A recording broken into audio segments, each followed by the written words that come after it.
అమరుల మెప్పించి అప్సరసల పరిణయమాడిన అసాధారణ యువకుని అమరగాథ జగదేక వీరుని కథ. నటరత్న ఎన్టీఆర్, బి సరోజాదేవి, జయంతి, ఎల్ విజయలక్ష్మి, బాల, గిరిజ, రేలంగి ప్రధాన పాత్రలు పోషించిన ఈ సినిమాని దిగ్గజ దర్శకుడు కెవి రెడ్డి తెరకెక్కించగా విజయ సంస్థ నిర్మించింది. పెండ్యాల సంగీతం అందించారు.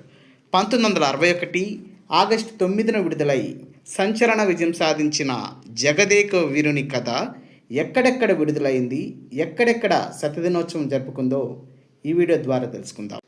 ముందుగా రిలీజ్ సెంటర్స్ వివరాల్లోకి వెళ్తే Vijayawada Shri Durga Kalamandiram, Nellore Rangamahal, Tenali Swarajya talkies, Guntur Naz theatre, Eluru Venkatrama talkies, Machilipatnam Brindavan talkies, Gudivada Sarath talkies, Bhimavaram Sri Satyanarayana talkies, Kakinada crown talkies, Visakhapatnam Sri Lakshmi talkies, Vizianagaram Sri Rama talkies, Amalapuram Kanakeswara talkies, Srikakulam Sri Anjaneya talkies, Rajahmundry Ashokamahal, Kadapa Ramesh theatre, Kurnool Chand, Bellary Prabhat talkies, Hyderabad Sagar talkies, Secunderabad Alankar, Warangal Rama talkies, Nizamabad Mohan talkies, Chirala Bhavani, Tirupati Jyothi Mahal, Anakapalli Parameshwari.